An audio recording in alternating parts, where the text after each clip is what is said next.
বর্তমান 44 degree Celsius তাপমাত্রার মধ্যে আমরা বসে আছি, যেখানে বাংলাদেশের তাপমাত্রা এখন সর্বোচ্চ 27 থেকে 28 ডিগ্রি সেলসিয়াস। পাগল হয়ে যায়।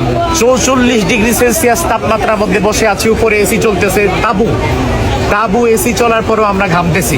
হ্যাঁ, অথচ 1500 বছর আগে মুহাম্মদুর রাসূলুল্লাহ সাল্লাল্লাহু আলাইহি ওয়াসাল্লাম তিনি যখন মিনার প্রান্তরে আসছেন, তার মাথার উপরে এরকম একটা তাবু ছিল না, তার মাথার উপরে একটা এসি ছিল, তাকে বারবার এরকম পানি, জুস, খাবার দাবার দিত না। এক হাত একটা বিছানায় আমরা শুইতেছি, কত কষ্ট আমাদের। অথচ এইটা চিন্তা করি না যে আমাদের পূর্বসূরীরা এর চেয়ে কত কষ্ট করে এই হজের হুকুম আহকামগুলো আমাদের পর্যন্ত পৌঁছা দিয়ে গেছে। আল্লাহ তাআলার কত নিয়ামত আল্লাহ তাআলা আমাদেরকে দিয়েছে। এই জন্য এই নিয়ামতগুলো আল্লাহ তাআলার কাছে বেশি করে স্মরণ করতে হবে। আমরা অনেক সময় করি কি, আল্লাহর নিয়ামত খুঁজে পাই না। আপনাকে আজকে আমি একটা সহজ সূত্র দিই, আপনি আল্লাহর নিয়ামত খুঁজতে কোনোদিন উপরের দিকে তাকাবেন না।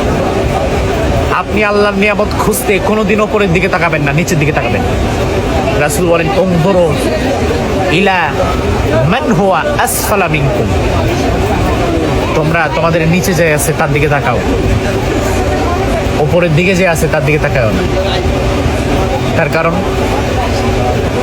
আপনার আছে 2 তলা বাড়ি, আপনি যদি 10 তলাওয়ালার দিকে তাকান, আপনি কোনোদিন আল্লাহর নিয়ামতের শুকরিয়া আদায় করতে পারবেন শুকরিয়া আদায় হবে না। এটা মন থেকে আসবেই না।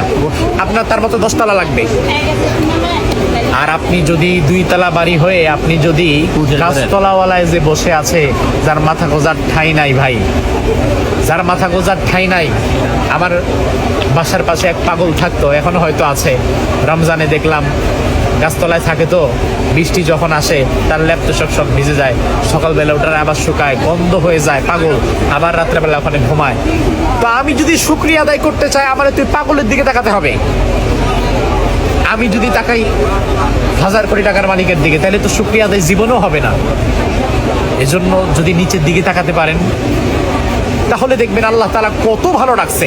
আজকে যেই অবস্থানে আসার পরেও আপনার ভালো লাগে না, আপনার প্রশান্তি নাই, পরিতৃপ্তি নাই, এই অবস্থানে আসতে পারাটা কোটি কোটি মানুষের জন্য স্বপ্ন।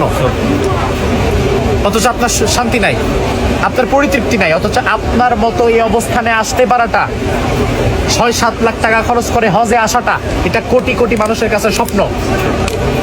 তারা আসতে পারে না। আল্লাহ তাআলা সেই সুযোগ দিছে, সেই সামর্থ্য দিছে। এই জন্য এই নিয়ামতের শুকরিয়া আদায় করতে হবে। আমরা একবার কলিজা থেকে একবার বলি তো আলহামদুলিল্লাহ। আলহামদুলিল্লাহ। আমরা আল্লাহ তাআলার শুকরিয়া আদায় করবো আমাদের কথায়, আমাদের কাজে, প্রত্যেকটা জায়গায়। এরপরে ইন্নাল হামদা ওয়ান নি'মাতা লাকা ওয়াল মুলক, সব ক্ষমতার, মুলকুন মানে ক্ষমতা। আমরা আল্লাহকে বলি, আল্লাহ আপনার নিয়ামতের শুকরিয়া আদায় করলাম, আপনার শুকরিয়া আদায় করলাম, আপনার প্রশংসা করলাম। আপনার কোনো শরীক নাই আল্লাহ, কোনো শরীক আপনার সাথে নাই। লাকা ওয়াল মুলক, আল্লাহ তাআলা সব রাজত্বের একমাত্র মালিক আপনি।